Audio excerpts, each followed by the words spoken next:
बिस्मिल्लाहिर्रहमानिर्रहीम, अस्सलाम वालेकुम नाज़रीन। वज़ीर दिफ़ा ख़ारजा आसिफ आए दिन कोई ना कोई ऐसा बयान देते हैं जो गवर्नमेंट के लिए परेशानी का बाइस बनता है। चंद दिन पहले उन्होंने मौजूदा गवर्नमेंट को हाइब्रिड निज़ाम करार दे दिया था। अब उनका ब्यूरोक्रेसी से मुतल्लिक एक सनसनीखेज़ बयान सामने आया। उन्होंने ये इंकशाफ किया है कि पाकिस्तान की आधी से ज़्यादा ब्यूरोक्रेसी पुर्तगाल में जायदादें खरीद चुकी है और नामी ग्रामी ब्यूरोक्रेट्स हैं जो मुल्क छोड़ने और शहरियत लेने की तैयारी कर रहे हैं। उन्होंने ब्यूरोक्रेसी को करप्शन का जिम्मेदार कहा और ये दावा किया कि असल करप्शन ब्यूरोक्रेसी और अशराफिया में है।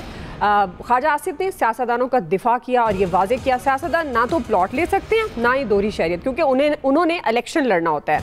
सियासतदान सिर्फ ब्यूरोक्रेसी का बचा कुचा खाते हैं। वज़ीर दिफा के बयान पर सोशल मीडिया पर भरपूर बहस हो रही है। सार्फिन की जानिब से वज़ीर दिफा को यह मशवरा दिया जा रहा है कि ख्वाजा साहब आप रिपोर्टर नहीं हैं, आप मुल्क के वज़ीर दिफा हैं।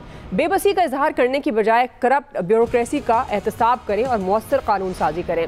साबिक वज़ीर इत्तलात फवाद चौधरी ने ख्वाजा आसिफ के बयान की है और ये वाज़ेह किया कि बाहर जायदादें खरीदने और शहरियत लेने वालों का अहम ओहदों पर कोई हक नहीं होना चाहिए। ग्रेड 19 और ऊपर के तमाम ओहदेदारों से ये हल्फ लिया जाना चाहिए। साथ ही नाज़रीन, जो अभी की एक अहम और डेवलपमेंट ख़ासतौर पर अमेरिका और भारत ताल्लुकात के हवाले से जा सकता है, क्योंकि ट्रंप ने भारत के टैरिफ में मज़ीद 25% इजाफा कर दिया है। अब ये बढ़कर जो है वो 50% हो गया है। इस पर भी हमारे एक्सपर्ट्स कमेंट करना चाहें तो कर सकते हैं। जो बुनियादी सवाल वज़ीर दिफा से मुतल्लिक, इस पर आज हमारा पहला और बड़ा सवाल होगा। पैनल में शामिल हैं अयाज खान साहब, आमिर इलियास राना साहब, फैसल हुसैन साहब, मोहम्मद इलियास साहब, नवीद हुसैन साहब। आप सबका शुक्रिया। नवीद साहब, आपसे आगाज़ कर रही हूँ, चूँकि एक तो ये ट्रंप का जो टैरिफ का मामला है इंडिया से, इस पर आप कमेंट करना चाहें तो आप कर सकते हैं। दूसरा जो हमारा बुनियादी सवाल है, अब उन्होंने तो कह दिया जी मुल्क में करप्शन का जिम्मेदार ब्यूरोक्रेट है। सियासतदान तो बेबस हैं, ना वो प्लॉट ले सकते हैं ना कुछ हैं, और हुकूमत में रहते हुए भी सियासतदान बेबस होते हैं। तो क्या ये उनकी बात दुरुस्त है कि सारी जो करप्शन है वो ब्यूरोक्रेसी से होती है, ब्यूरोक्रेट करते हैं और असल जिम्मेदार भी वही हैं, सियासतदान सिर्फ बेबस हैं? और ख़ास तौर पर वज़ीर दिफा ख्वाजा आसिफ, जिस पे उनकी बड़ी सोशल मीडिया पर एक बहस भी छिड़ी हुई है कि उनको इस तरह से बात करना मुनासिब नहीं था, इस पे आपका क्या टेक है नवीद साहब? अच्छा, दुआ देखिए, सबसे पहले आपने जो अमेरिका की तरफ से इंडिया के ऊपर टैरिफ्स बढ़ाने की बात की, उसके ऊपर एक छोटा सा कमेंट करना चाहूँगा। देखिए, ये ट्रंप की तरफ से बारहा पहले भी जो है वो कहा गया कि इंडिया जो है, भारत जो है वो रूस से तेल ले रहा है और रूस जो है वो यूक्रेन की जंग को बेसिकली इन अ वे वो उसको फंड कर रहा है। और इसी वजह से उन्होंने कहा था कि अब अगर इंडिया ने तेल लेना बंद नहीं किया तो उसके ऊपर मजीद टैरिफ्स नहीं बल्कि पेनल्टीज भी लगेंगी, ये भी उन्होंने बात की थी। अच्छा, ये इंडिया की इकोनॉमी को किस तरह से इफेक्ट करेगा? तो देखें, 2024 के अगर फिगर्स को हम देखें तो अमेरिका जो है वो इंडिया का सबसे बड़ी उसकी एक्सपोर्ट की डेस्टिनेशन है। यानी इंडिया की टोटल एक्सपोर्ट का 17% जो है वो अमेरिका को एक्सपोर्ट होता है, जो कि 2024 के जो फिगर्स हैं उसके मुताबिक तकरीबन 80 अरब डॉलर की जो एक्सपोर्ट्स हैं वो अमेरिका को हुई हैं। जो इंडिया की टोटल 400 अरब डॉलर की जो एक्सपोर्ट्स हैं उसका 80 बिलियन डॉलर जो है वो अमेरिका को एक्सपोर्ट होती है। तो इसी से अंदाज़ा लगाते हैं कि अगर 50% जो है वो टैरिफ जो इंडिया की इंपोर्ट्स हैं, इंडिया से जो इंपोर्ट कर रहा है अमेरिका, वो होंगी, तो उनकी इकोनॉमी को कितना बड़ा जो है वो धचका लगेगा। इसी वजह से मेरे ख्याल में इंडिया जो है इस वक्त वो स्क्रैम्बल कर रहा है। और मैंने अभी कहीं पे मैं पढ़ रहा था कि शंघाई कोऑपरेशन ऑर्गेनाइजेशन की जो मीटिंग हो रही है चाइना में, तो मोदी जो है वो वहां पे जा रहे हैं और ये मेरे ख्याल में 7 बरस में पहली दफा होगी कि मोदी जो है वो चाइना का दौरा करेंगे। तो वो बेसिकली अभी अपने ऑप्शन जो है वो एक्सप्लोर करने की कोशिश करेंगे। तो अब यहाँ तक तो ये है कि अगर 17% इंडिया की एक्सपोर्ट अमेरिका को है तो वो बड़ा एक धचका होगा इंडिया की इकोनॉमी के लिए। जो आपने बात की ख्वाजा आसिफ साहब के बयान की, तो ख्वाजा आसिफ साहब का बयान मेरे ख्याल में ये एक पूरा ओवरऑल सिस्टम के ऊपर जो है वो एक मेरे ख्याल में लैक ऑफ ट्रस्ट जो है वो एतमाद का फुकदान जो है वो नजर आ रहा है। ये सिर्फ उन्होंने ब्यूरोक्रेट्स की बात की है। आप ये देखें कि 2024 के फिगर्स उठा के देखें पाकिस्तान से तकरीबन कोई 7.25 लाख लोग जो है वो पाकिस्तान से छोड़ के गए हैं। वो तारिकीन वतन जो मुल्क छोड़ के बाहर ममालिक में गए हैं अपने बेहतर मुस्तकबिल के लिए और यानी जॉब्स के लिए, तो 7.5 लाख लोग। अच्छा, उसमें वर्ल्ड बैंक की रिपोर्ट थी कि जितनी तेजी से जो आपके प्रोफेशनल जा रहे हैं, जो आईटी प्रोफेशनल हैं, जो आपके बैंकर्स हैं, जो आपके डॉक्टर्स हैं, जो आपके इंजीनियर्स हैं, और ये कहा गया कि इतनी तेजी से लोगों का निकलना जो है ये सस्टेनेबल नहीं है। ये जितनी तेजी से ब्रेन ड्रेन हो रहा है ये सस्टेनेबल नहीं है।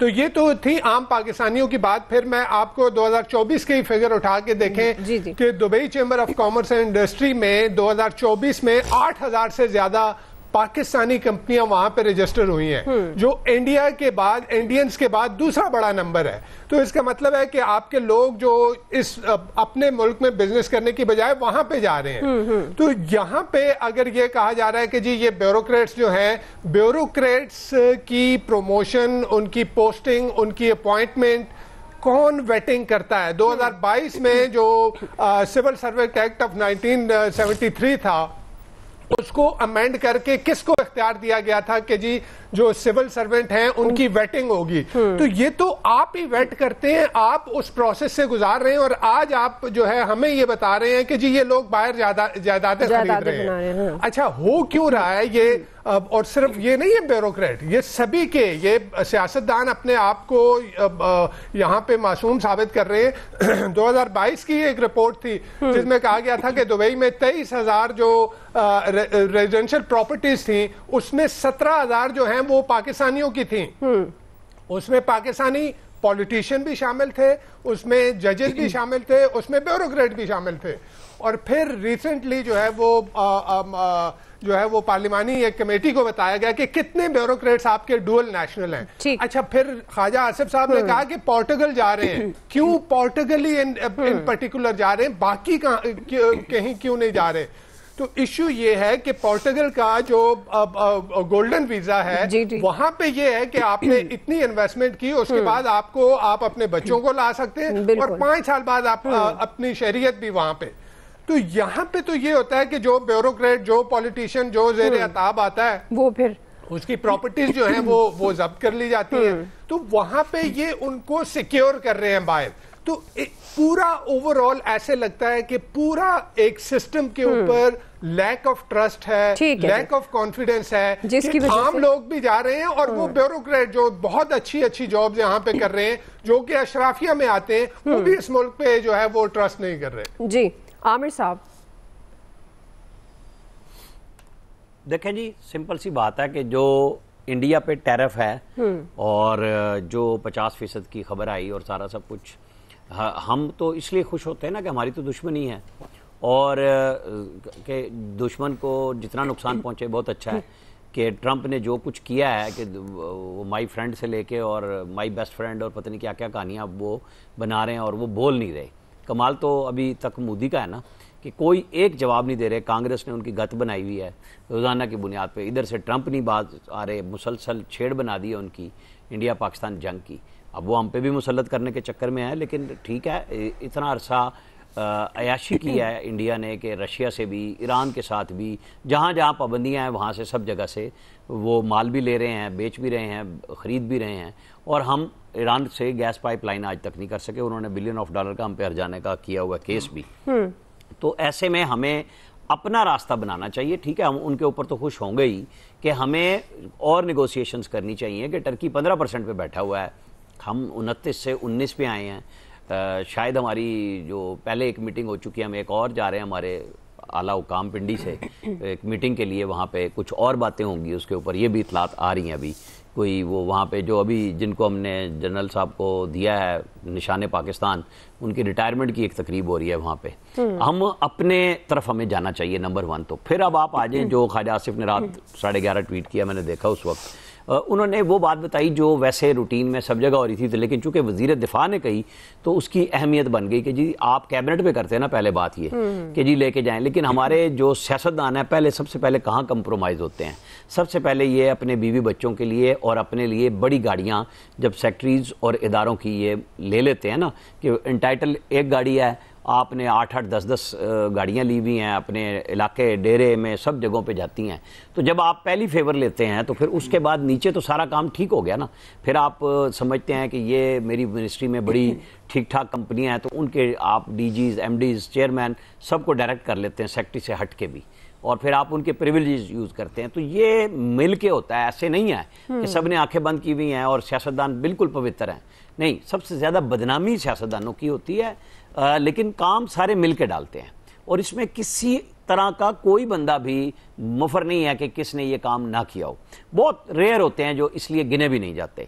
तो ये तो ख्वाजा आसिफ साहब को चाहिए कि जो बात कही है इसका डाटा कैबिनेट में मंगवा लें, दे दें कि जी क्या वो जो ब्यूरोक्रेट गए हैं जाहिर है कि उनके एसेट्स चेक कर लें। जो लोग आज इसके नाम पे हम बात कर रहे हैं, पुर्तगाल पे, बरतानिया देख लें, ऑस्ट्रेलिया देख लें, अमेरिका देख लें, हर जगह पे बहुत सारे ममालिक, कनाडा देख लें कि आप जब पैसे लगाते हैं तो आपका कारोबार होता है या कुछ भी वहाँ पे करते हैं तो आपको वो इंडेफिनेट वीज़े भी मिलते हैं, कारोबार की भी मिलते हैं और आप शहरियत ले लेते हैं। लेकिन इस वक्त पूरे यूरोप में सबसे इजी यही समझा जा रहा है कि जी आप वहाँ पे 5 साल लगा लें और फिर बस आपकी शहरियत भी हो गई। और ये ज़रूरी नहीं है कि बहुत अमीर तरीन लोग जा रहे हों, जिनका भी दाव लग रहा है वो कागज़ शागज़ बनवा रहे हैं। ये एक अच्छी बात हुई कि एक कैबिनेट मिनिस्टर ने कही है, बात सामने आ गई। अब इसके ऊपर जाहिर है जब ख्वाजा आसिफ आज तो असम्बली में नहीं आए, वरना वो अब टॉक शोज में भी आ जाएंगे और बात करेंगे, तो अब ये खुलेगी बात। और अच्छा है, सब चीज़ें ओपन होनी चाहिए। अगर कोई फेयर जा रहा है, तो चाहे वो ब्यूरोक्रेट है, चाहे वो जज है, चाहे वो जर्नैल है, फेयर जा रहा है, ओके ठीक है, निकल रहे हैं। अगर उनके कारोबार हैं और वो शो कर रहे हैं, नहीं कर रहे शो, तो फिर वो क्वेश्चन होगा कि जी ये कैसे मनी बनाई है और कैसे वहां लेके गए। जी अयाज साहब, पहले तो चूंकि ब्यूरोक्रेट्स की बात हो रही, तो आज एक बड़े सीनियर ब्यूरोक्रेट जीएम सिकंदर साहब का इंतकाल हुआ है, तो हम उनकी फैमिली से भी इजहार ताज़ियत करते हैं। बड़े कम ब्यूरोक्रेट्स अब रह गए हैं उस पाए के, फवाद हसन फवाद हो गए, ये मतलब ये एक डिफरेंट लेवल के लोग। फवाद साहब तो अल्लाह उनको ज़िंदगी दे, वो हैं, मतलब ये वो लेवल ही इनका डिफरेंट है। अब ख्वाजा साहब जो बात कर रहे हैं बतौर वज़ीर दिफा, मतलब मेरी समझ से बाहर है। ये सिर्फ ब्यूरोक्रेट्स नहीं है ख्वाजा साहब, और बेशुमार लोग हैं, बहुत से ऐसे लोग हैं जिनका शायद आप नाम भी नहीं ले सकेंगे, सब यही कर रहे हैं और कुछ नहीं हो रहा। वो हमारे एक जानने वाले हैं वहाँ पुर्तगाल में, क्योंकि पुर्तगाल की बात हो रही है, तो अब जाहिर है ये सारे क्रिस्टियानो रोनाल्डो की मोहब्बत में तो नहीं जा रहे ना, अपनी मुस्तकबिल के लिए जा रहे हैं। तो वहाँ एक डीएसपी साहब चले गए वो अपनी वो लेने के लिए गोल्डन वीज़ा वहाँ से तो वो किसी ने बता दिया कि यार वो बंदा तो लाहौर से ही है, वो जो अंदर बैठा हुआ है और बदकिस्मती से जर्नलिस्ट भी रहा हुआ है। वो डीएसपी साहब वहीं से दौड़ लगा गए, कहते हैं वो मैं ज़रा बेगम साहब अब आए रहे हैं उनसे बात करके, और फिर जाहिर है किसी और ऑफिस में गए होंगे, यकीनन जिस मकसद के लिए गए थे वो पूरा तो करके आए होंगे। ये तो हो नहीं सकता कि वो ना करके आए हों, लेकिन बेबसी का आलम है।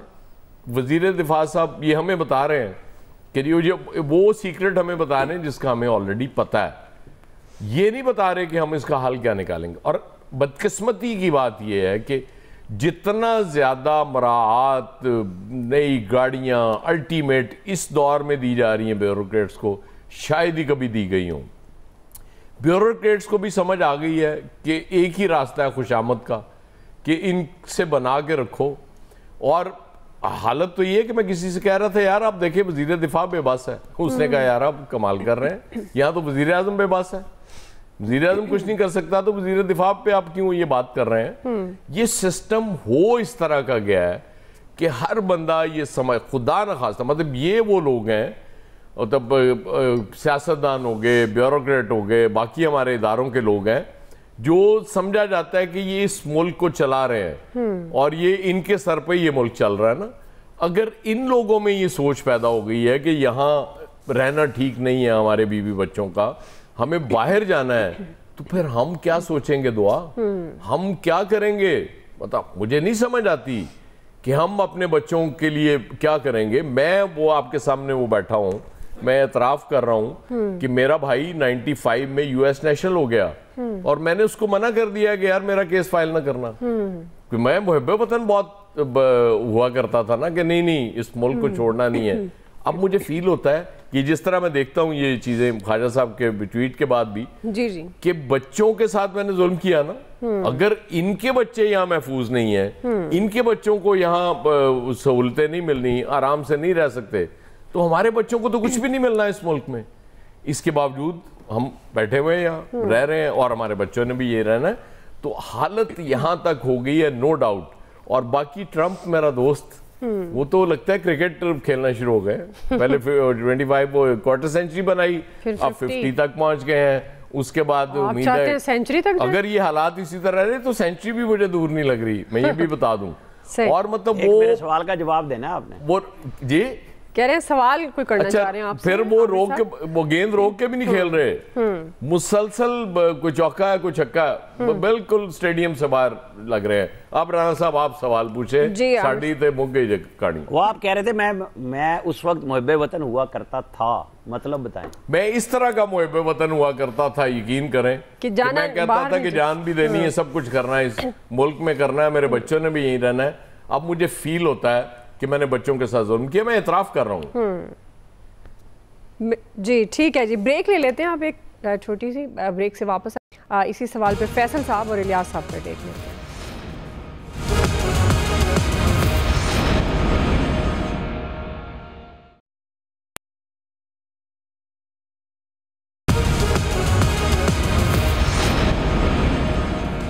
वेलकम बैक नाज़रीन। फैसल साहब, एक तो ये जो ट्रंप टैरिफ की बात है इंडिया के हवाले से, इस पे भी कमेंट कर दीजिएगा। दूसरा ये, आपको क्या लगता है जो कह रहे हैं ख्वाजा आसिफ साहब मुल्क में करप्शन का जिम्मेदार सियासतदान है या ब्यूरोक्रेसी, या सब ये मिलकर करते हैं?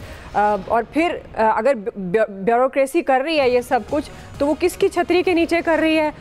फिर उनको इतना हौसला, इतना एतमाद देने का कौन जिम्मेदार होगा? असल में वो जब भारत किसी पे बुरा वक्त आता है ना, कहते हैं अगर ऊंट पर भी बैठे तो उसको है ना कुत्ता काट लेता है। भारत के साथ इस वक्त बिल्कुल यही हुआ है। उसके पर जो है ना एक बुरा वक्त आया हुआ, तो चारों तरफ से जो है ना बेचारे के ऊपर, बेचारे क्या इतना वो मजलूम हो गया है, उस पर चारों तरफ से जो है ना वो अटैक हो रहे हैं। पाकिस्तान पर हमला करके ना भारत फंस चुका है, उसकी कमजोरियाँ जो है दुनिया के सामने जो है ना वो आश्कार हो चुकी हैं। इसलिए अभी भारत को ना जहनी तौर पे तैयार रहना चाहिए। उसके साथ अभी और दुनिया बुरा करने जा रही है। बहरहाल इसको, इस सवाल पे हम आइंदा बात करेंगे। लेकिन जो ख्वाजा आसिफ ने कहा है, तो ये तो चले ठीक है, उनके हाथ में इख्तियार नहीं होगा कार्रवाई का, हमारा निज़ाम इतना ताकतवर नहीं होगा कि वो कार्रवाई कर सके। आप एक काम कर लें, आप वो लिस्ट लेकर आ जाएं जो लोग बाहर गए में और जो है ना वो कारोबार कर रहे हैं, यहाँ से पैसे उन्होंने जो है ना बाहर मुंतकिल किए रिश्वत लेके। देखिए पाकिस्तान में दो तरह के लोग है ना बाहर जा रहे हैं। एक वो लोग बाहर जा रहे हैं जो पैसा कमाने के लिए जा रहे हैं, जिसको हम कहते हैं कि हमारा टैलेंट जो है वो बाहर जा रहा है, हमारा नौजवान जा रहा है, ब्रेन ड्रेन हो रहा है हमारा, वो जा रहे हैं पैसे कमाने के लिए। और एक तबका वो बाहर जा रहा है जो यहाँ से पैसे छुपाने के लिए बाहर जा रहा है, जो उन्हें पाकिस्तान में कमाए और बाहर जाके उसको जो है वो उसको पार्क करना है, छुपाना है, इसलिए जा रहा है।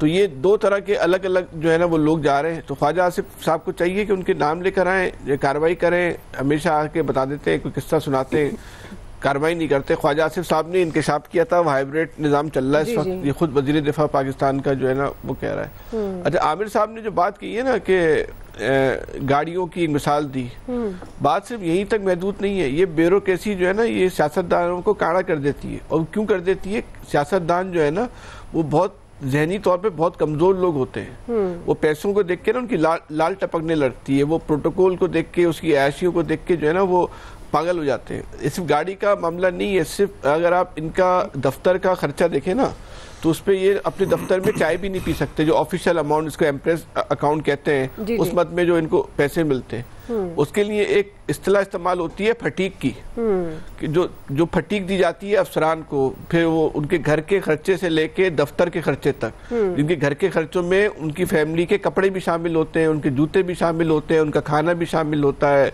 रोज़मर्रा के उनके खराजात भी होते हैं, जो मिनिस्टर दफ्तर में खाना खा रहा है वो भी उसमें शामिल होता है, वो फटीक अफसरान संभालते हैं।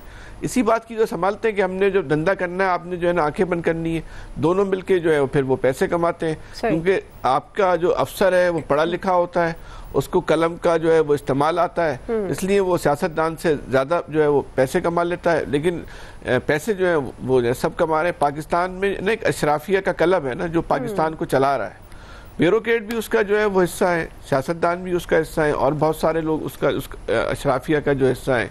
इस चारों तरफ से लूट मार कर रहे हैं, और हम और आप तो ये उनके पास एक ही ऑप्शन है, कुड़ने का जी। हम और आप जो है वो कुड़ रहे हैं, और कुड़ कुड़ के जो है ना हमारी जिंदगी जो है ना वो गुजर जाएगी। लेकिन यार साहब को चाहिए भाई से बात करें, अगर मौका मिलता है निकल जाए। ये हालात पाकिस्तान के सही नहीं होने। जी इलियास साहब, देखिए इलियास साहब कह रहे हैं कि वो जाना चाह रहे हैं। फैसल साहब देखिए, मैं तो कभी रावी के पार नहीं गया। ये भी इमिग्रेशन पे जाने चले। ये पुर्तगाल जा सकते हैं, ये गोल्डन वीजा ले लें। इनके पास चले जाएं बोर्ड के जरिए। देखिए काम उतारने के मास्टर हैं। देखिए ये जो अभी रिसेंट जो अभी टैरिफ जो लगाया जा रहा है, इसलिए लगाया जा रहा है क्योंकि भारत की जानिब से जो है, आपको चाहिए मोहसिन नकवी से बात करें, वो इनको डंकी लगवा देंगे। वो पकड़ रहे हैं सबको। यार टिकट तो दिए नहीं मुफ्त वाले, डंकी क्या लगवाएंगे। अच्छा वो ये बड़ा तान है। अच्छा वो ये जो है ये दुख है इस वक्त, तो दुख नहीं, उसमें कोई मसरूफ है। आमिर साहब आप समझे, मेरा दुख है भाई। लेकिन वो थोड़े बिजी है ना। मेरिट की बात हो रही है, अब मेरिट पे टिकट मिल रहे हैं, टिकट सारे बांट दिए। नहीं मेरिट शेरिट उधर ही है जिधर दिखाना है बस। जी तो वो ये सारे जो इस पर टैरिफ जो लग रहा है इन पर, इंडिया पर, इंडिया ने बड़ी मज़े लिए अपने, हर तरफ अपनी इसने दोस्ती के हाथ बना के पाकिस्तान को इसने, यानी कि पाकिस्तान के खिलाफ बातें करके, अब देखें इसके अंदर ही इनके अपने कांग्रेस की जानब से आज भी तनकीद हो रही थी। जो एक MP थी वो इनके खिलाफ मोदी को इतना कर रही थी कि मोदी की जानब से को कहते हैं कि पाकिस्तान को सबके सामने दिखा दिया। और ये बात सिर्फ वो मोदी कह रहा है, बाकी दुनिया ने सब ने मोदी को दिखा दिया कि मोदी का असल चेहरा पाकिस्तान ने दिखा दिया। तो वो उनके सामने खुद लोग उनके बातें कर रहे हैं। और जब इसने देखा कि अमेरिका को भी इसी तरह वो यानी कि कहते हैं टोपी पहना के हर तरफ से लूट मार कर रहा था, लेकिन अब ज़्यादा देर नहीं चल सकती कि अमेरिका को भी खुश रखे, रशिया को भी खुश रखे और हर तरफ अपना मनमानी करे। लेकिन अब इंडिया की सारा खुल के सामने आ गया। अब इस पर टैरिफ जो लगेंगे, जाहिर है अमेरिका ने बात मनवानी है, अपने टैरिफ तो अपनी चीज़ें इसने मनवानी है। एक तो उसने पाकिस्तान ने बेसिकली असल चेहरा जो है उसका दिखाया दुनिया को कि मोदी हर तरफ चल के अपने ना वो कर रहा है, अपनी सियासत कर रहा है, तो उनको बुद्धू बना रहा है, बनाने की कोशिश कर रहा है। लेकिन ऐसी अब ज़्यादा नहीं चल सकती उसकी। अब दुनिया के सामने सब आ गया, तो अब इंशाल्लाह ये इसके साथ मज़ीद जो है जो होगा, अगर नहीं बात मानता तो उसके अपने अंदर से उसके लिए इतना टफ टाइम है कि मोदी को चाहिए कि छोड़ के चले जाए, वरना इंडिया डूब जाएगा। तो दूसरी तरफ जो है ख्वाजा आसफ ने ये बात जो कही है, चलें किसी ने कही, लोग तो इस वक्त जा रहे हैं, देखें 2023 में गए, 2024 में गए, आप फिगर देख लें 15 लाख बंदे चले गए जिस तरह पासपोर्ट बन रहे हैं। और उसके हिसाब से आप देख लें अभी 6 महीने पूरे हुए हैं, तो 6 महीनों में भी 3.5 लाख बंदा चले गया हुआ था। तो आपके सारे टैलेंटेड जो बंदा है, एक तो होता है ना कि मजदूर आपके IT के जा रहे हैं, लियाज भाई वो टैलेंटेड तो सही जा रहा है, उसको तो जाने दे, लेकिन ये जो पैसे यहाँ से लूट के जा रहे हैं उनका है, टैलेंटेड तो सही जा रहा है। अपने मुल्क में भी देखें, हमें भी टैलेंट है ना, हम क्यों अपने भी देखें मुल्क में, अपने मुल्क में उनके पास देखें उसको इतनी हर्डल्स होंगी ब्यूरोक्रेसी की तरफ, कोई काम करेगा, टैलेंट की कदर नहीं होगी तो वो बाहर ही जाएगा ना। ऐसे हैं कि IT की उनको सहूलत नहीं है, अगर IT में उनके इतनी आते हैं, ब्रेकडाउन आते हैं कि लोग छोड़ के दुबई चले गए। जाहिर है जाके एक्सपोर्ट्स की उधर से कंपनी उधर बना रहे हैं, इधर तो इतनी हर्डल है, अगर कोई बिजनेस करता है तो उसके राइवल आ जाए तो उसको उधर पकड़वा के अपने काम सीधे करते हैं। यहाँ सिर्फ बिजनेस वही करेगा, लीड क्लास जो है वो कर रही है, एक्सपोर्ट कर रही है तो वही करेगी, बाकी वो किसी को आने नहीं देते। उनके लिए अगर दूसरा कोई आएगा तो उसके लिए हर्डल्स क्रिएट कर देंगे, इतनी हर्डल्स क्रिएट करेंगे कि उसके लिए काम करना मुश्किल हो जाएगा। काम के लिए आसानियां पैदा करनी चाहिए, लेकिन ये मुश्किलात पैदा की हैं और जहां तक ये कहते हैं गवर्नमेंट वगैरह, तो गवर्नमेंट देख लें, जो गवर्नमेंट की जो अब तारीफें कर रहे हैं, ये गवर्नमेंट जरा जाती है तो फिर देखें वही लोग होंगे उन पर क्रिटिसाइज करेंगे।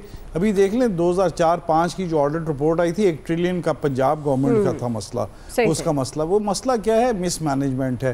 24-25 तो 24-25 की है, उसकी मिसमैनेजमेंट देख लें आप, वो मिसमैनेजमेंट कौन करेगा? जाहिर है इस वक्त सब खामोश है। सही है, लेकिन बाद में ये सारे खाते खुलेंगे फिर सब सही। लेकिन एक सादा सा सवाल इलियास साहब, ब्रेक की तरफ जाना है, ये जो टिकट आपसे कहते हैं आमिर साहब भी और बाकी सब भी, मैं भी, ये भी करप्शन में आता है कि आप फ्री में टिकट लेना चाहते हैं? तो यही देना तो करप्शन होती है ना, इसलिए आप दिलवा, अब आपने बिल्कुल किसी को मुफ्त में टिकट नहीं दिलवाना। ब्रेक नाज़रीन, इलियास में टिकट लेना है तो जहाज हवाई जहाज नहीं, हमने टिकट की बात ही नहीं की, स्टेडियम का नहीं पकड़ेगा। पुरानी बात की थी, हमने तो पास की बात की थी। सर पास एंट्री है ना, इनको बोले अगर टिकट लेना है तो हवाई जहाज कर ले। देखिए कराची में भी और पिंडी में भी वो भी ना दिलवा सके ये, और खालिद के टाइम वापस कम है कि हुकूमत ने मुज़ाकरात की पेशकश की है पीटीआई को। खासतौर पर क्रिमिनल लॉ के हवाले से हम सवाल रख रहे हैं कि ये जो मुज़ाकरात की पेशकश है, ये संजीदा कोशिश है या टाइम पास? राय लेंगे ब्रेक के बाद। जी वेलकम बैक। नाज़रीन, हम बात करें पाकिस्तान तहरीक इंसाफ के हवाले से, जिनका एहतजाज जारी है। इस हवाले से अब वफाकी वज़ीर कानून आज़म नज़ीर तारड़ ने अपोजिशन को एक बार फिर मुज़ाकरात की दावत दी है, जिस पर हम बात करने जा रहे हैं। वो ये कह रहे हैं कि अगर क्रिमिनल लॉ पर कोई एतराज़ है तो आएँ बात करें और 26वीं तरमीम को मज़ीद बेहतर करें। आमिर साहब, आपसे आगाज़ करिए चूँकि टाइम कम है। अब ये जो क्रिमिनल लॉ में बेहतरी के लिए पाकिस्तान तहरीक इंसाफ को मुज़ाकरात की दावत दी गई है, ये हुकूमत मुज़ाकरात की जो पेशकश कर रही है, इसमें संजीदा है? वाकई गवर्नमेंट चाहती है कि 26वीं तरमीम की बेहतरी के लिए पाकिस्तान तहरीक इंसाफ उनकी इस दावत को कबूल करे, आए और बैठे बात करें मिलकर? बेपनाह तनकीद जो कर रहे हैं 26वीं तरमीम पे, बुनियादी तौर पे एक रास्ता दिया गवर्नमेंट ने कि चाहे इस बहाने आओ बात करो। एक है असम्बली का फ्लोर जहाँ पे रोज़ाना बात होती है, एक है कि जी बैठ के बंद कमरों में कर लें।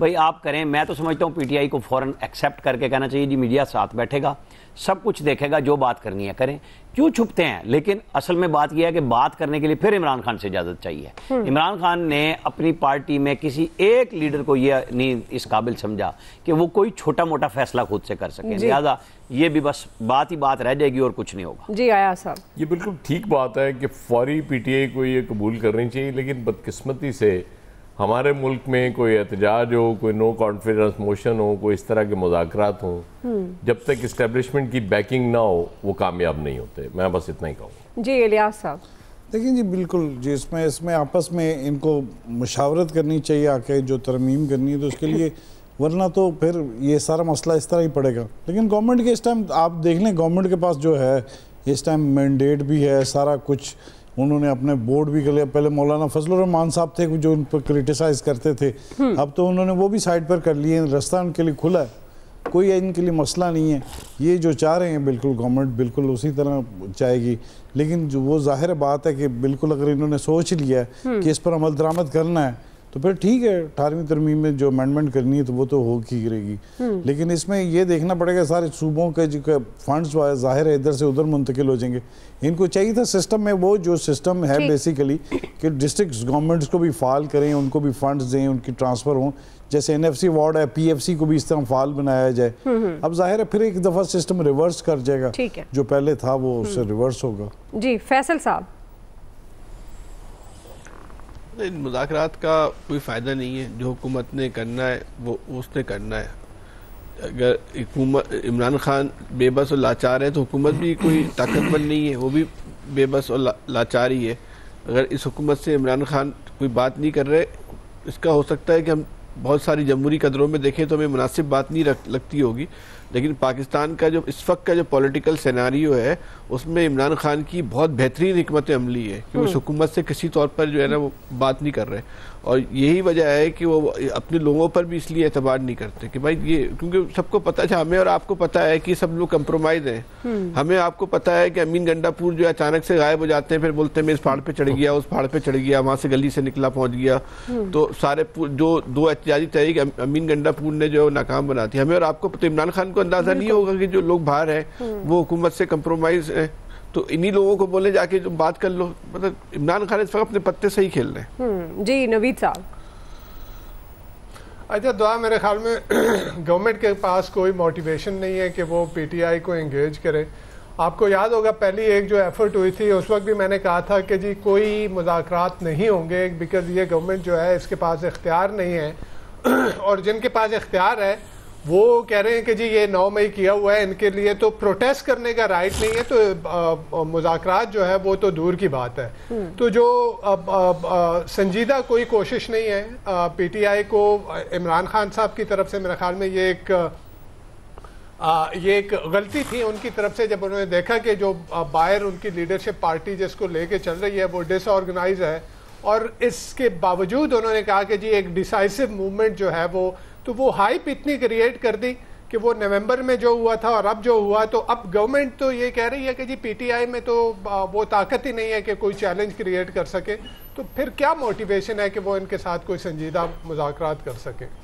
ठीक है, बिल्कुल जी। एक तरफ रहनुमाओं की नाअहलियाँ और सिलसिला जारी है पाकिस्तान तहरीक इंसाफ की, और इस वजह से पाकिस्तान तहरीक इंसाफ एहतजाज करती हुई भी नज़र आ रही है। खासतौर पर बानी पीटीआई की रिहाई के हवाले से भी जोर दिया जा रहा है, लेकिन दूसरी तरफ जो गवर्नमेंट की मुज़ाकरात की दावत है, आप देखते हैं इसको पाकिस्तान तहरीक इंसाफ कितनी संजीदा लेती है या नहीं लेती, या हुकूमत की मुज़ाकरात की पेशकश संजीदा है या टाइम पास। एक्सपर्ट्स की राय आप जान चुके हैं। आज के एक्सपर्ट से इतना ही, फीडबैक दीजिएगा। ख्याल रखिए, अल्लाह।